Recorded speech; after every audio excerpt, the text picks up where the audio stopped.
Hello बच्चों, let's read the question. Loosely linked genes show high recombination than completely linked. Test cross is the tool for knowing the genotype of test organism. तो यहाँ पे हमें दो statement दिया हुआ है, हमें बोलना है कि कौन सा सही है और कौन सा गलत है. फर्स्ट ऑप्शन दिया है, both the statements are true, both the statements are false, only statement A is true, only statement B is true. तो हमें इस क्वेश्चन में बताना है. तो हम देखेंगे कि इस क्वेश्चन को सॉल्व करने से पहले जो की कॉन्सेप्ट हमें पहले से पता होना चाहिए, यहाँ पे हम डिस्कस करेंगे उसको. That is recombination. पहला स्टेटमेंट के लिए रिकॉम्बिनेशन. रिकॉम्बिनेशन का मतलब क्या होता है हमें पता होना चाहिए. रिकॉम्बिनेशन का मतलब होता है exchange of genetic material. Crossing over के टाइम जो जेनेटिक मटेरियल का एक्सचेंज होता है क्रोमोसोम में, उसी को हम क्या कहते हैं, recombination. So it is the exchange of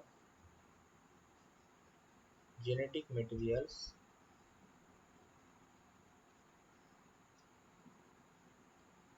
during crossing over.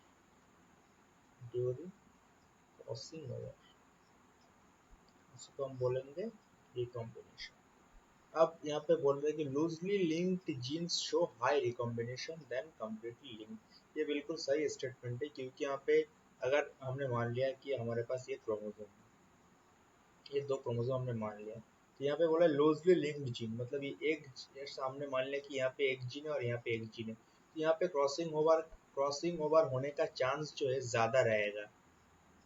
तो क्रॉसिंग ओवर अगर ज्यादा होगा तो यहाँ पे रिकॉम्बिनेशन जो होगा वो भी ज्यादा देखने को मिलेगा. एक जो टाइटली लिंक्ड है, तो यहाँ पे हो सकता है कि क्रॉसिंग ओवर यहाँ पे हो ही ना इतना अच्छे से, तो रिकॉम्बिनेशन पे हमें कम देखने को मिलेगा. तो ये जो स्टेटमेंट है ये बिल्कुल ट्रू है. देन यहाँ पे बोल रहा है कि test cross is the tool for knowing the genotype of test organism. So basically test cross होता क्या है उसको हम समझेंगे. यहाँ टेस्ट क्रॉस,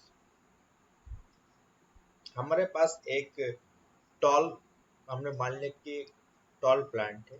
अब उसका जीनोटाइप हमें एक्चुअली नहीं पता है, तो उसको हम क्रॉस करवाएंगे. तो ये टेस्ट क्रॉस जो होता है ये बेसिकली एक्सपेरिमेंटल सेटअप होता है. Experimental setup to find the genotype of unknown organism, of unknown organism. कैसे हम यहाँ पे डिस्कस करेंगे. जैसे हमने मान लिया कि हमारे पास एक टॉल यहाँ पे प्लांट है जिसका जीनोटाइप हमें नहीं पता, तो शायद उसका जीनोटाइप अगर टॉल है तो हो सकता है कि वो प्योर टॉल हो, और हो सकता है वो हेटेरोजाइगस टॉल हो. इसको अगर हम टेस्ट क्रॉस करवाएंगे इसका, तो इससे क्या होगा, इससे सिर्फ एक ही जीनोटाइप हमें देखने को मिलेगा. लेकिन इसका अगर हम टेस्ट क्रॉस करवाएंगे तो यहाँ से हमें क्या क्या देखने को मिलेगा, एक तो ये मिल जाएगा और एक ये मिल जाएगा. तो अगर हम टेस्ट क्रॉस करवाएंगे तो इसका जो सारा जो ऑफस्प्रिंग होगा ये टॉल ही आएगा. लेकिन अगर हेटेरोजाइगस टॉल होगा तो इसका जो ऑफस्प्रिंग आएगा एक टॉल भी आएगा और एक डॉर्फ भी आएगा ऑफस्प्रिंग. इससे हम पता कर पाएंगे कि हमारे जो टेस्ट ऑर्गेनिज्म थे उसका जीनोटाइप एक्चुअली में कौन सा था, प्योर टॉल था या हेटेरोजाइगस टॉल था. तो यह भी स्टेटमेंट एकदम सही है कि test cross is the tool for knowing the genotype of test organism. तो हमारे पास क्या आ जाएगा, both the statements are true. First जो होगा ऑप्शन इस क्वेश्चन का करेक्ट आंसर होगा. I hope you understood it very well. Thank you.